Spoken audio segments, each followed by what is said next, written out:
few moments later. বন্ধুরা, আজকে হচ্ছে বিশ্বকর্মা পুজো। আমাদের বাড়িতে বিশ্বকর্মা পুজো হয়, তো প্রতি বছর হয়। আমি এটা ফার্স্ট ব্লগ করছি, তো আপনারা দেখো কি কি হচ্ছে না হচ্ছে, খুবই এনজয় হবে। তবে এবারে অত ডেকোরেশনটা আমি করতে পারলাম না, তবে আগেবারে কিন্তু ফুল ডেকোরেশন হবে, ভালোভাবে করব। তো যতটুকুই পেরেছি অতটুকুই আমি আপনাদের কাছে শেয়ার করব আজকের ব্লগটা। তো অবশ্যই দেখতে থাকো, খুবই ভালো হতে চলেছে। সকালবেলা উঠে কাজবাজ করে নিয়ে আমি চান করে নিয়েছি, আর এখানে আমি ফুলগুলো গাচ্ছি, মানে দুয়ারে টাঙানো হবে সেই কারণে। আর একটু গোছ গাছগুলো করছি। আর এখানে আমাকে বলছে যে এই ফুলটা এখানে রেখে দে, তো ভালো লাগছিল না, সেই কারণে এটা আমি তুলে দিয়েছি। এখন তো রেখে দিয়েছি, তো ওটা আমি সরিয়ে দিয়েছিলাম। তারপর এই যে ফলগুলো আমি কাটছিলাম, এই ফলগুলো দিদি বলছিল যে কাটিস না, এটা এমনি গোটা গোটাই থাকবে, কারণ এখন কখন আসবে বাবনটা না আসবে কোনো ঠিক নেই। তো কেটে রেখে দিলে সেটা কালো কালো হয়ে যায়, সেই কারণে এখন কাটছি না। এটা শুধু ধুয়ে ধুয়ে থালায় সাজিয়ে রেখে দিচ্ছি, পরে কাটা হবে।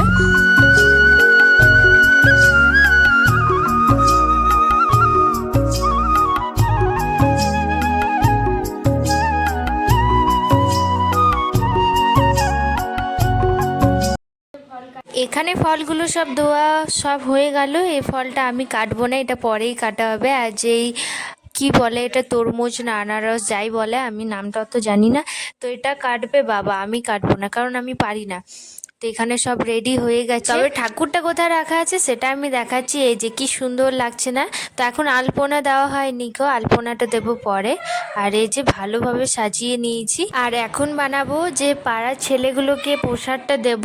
তো সেটা আমি এখন বানাচ্ছি। একটু চিড়ে নিয়েছি, একটু বাতাসা, আর এখানে যা দিতে পারেন আপনারা। তো এখানে আমি আপেল কলা ফুল দিয়ে ভালোভাবে এটাকে সাজাবো।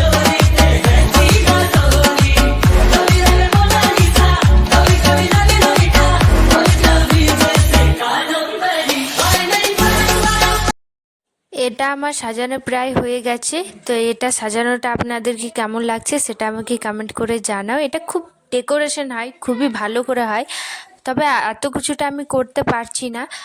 আর এখানে একটু ফটো তুলছিলাম যে স্টোরি লাগাবো বলে।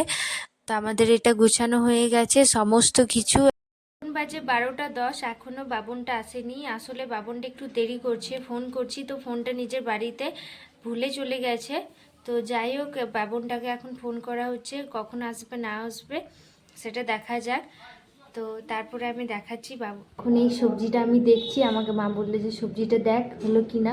তো এটাই এখন দেখছি, জানি না কেমন।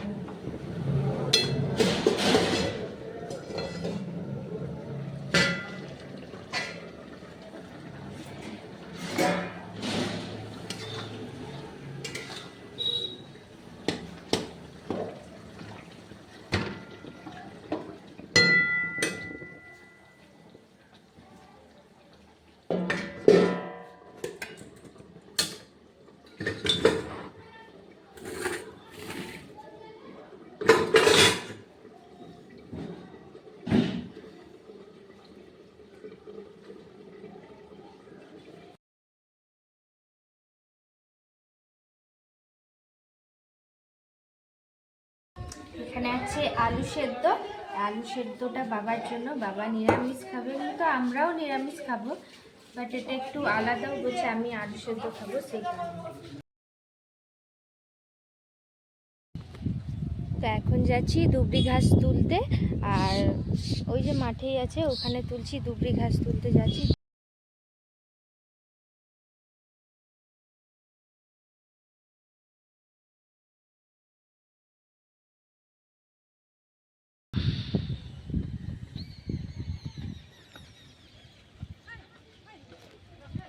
যে আমার দুবরি ঘাস তোলা হয়ে গেছে, এবার আমি যাচ্ছি। দুবরো ঘাসটা আমার তোলা হয়ে গেছে, এবার চলে যাচ্ছি বাড়ি। আর বাড়ি এসে মাকে দিলাম, তো মা বলছে এটা বাজ, এরকম করে বাজ। আমি মনে এলোমেলো তুলে নিয়ে চলে এসেছি, সেই কারণে আমাকে বলছে।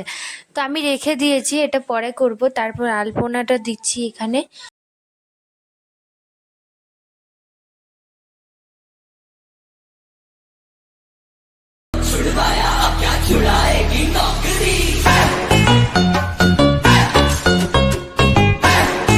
আর এই যে এটাই লাস্টে রয়ে গেল, তো বাবা এটা কেটে দিচ্ছে। এটা আসলে ভুলে গেছিলাম, তো এটা এখন কেটে দিচ্ছে, আর এখনো বাবুনটা আসেনি, তো একটু পরেই আসবে বলেছে।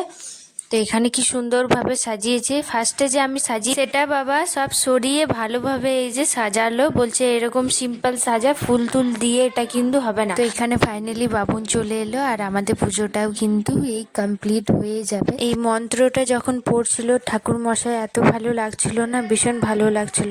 তো এই যে আমাদের পুজোটা হয়ে গেল, আর ঠাকুর মশাই চলে গেল বাড়ি। এই ভিডিওটা কেমন লাগলো আপনাদেরকে অবশ্যই কিন্তু কমেন্ট করে জানাও। যদি ভালো লেগে থাকে চ্যানেলটা সাবস্ক্রাইব করো, লাইক শেয়ার করো, পাশে থাকা বেল আইকনটা প্রেস করো। ততক্ষণের জন্য টাটা, সবাই ভালো থেকো, রাধে রাধে।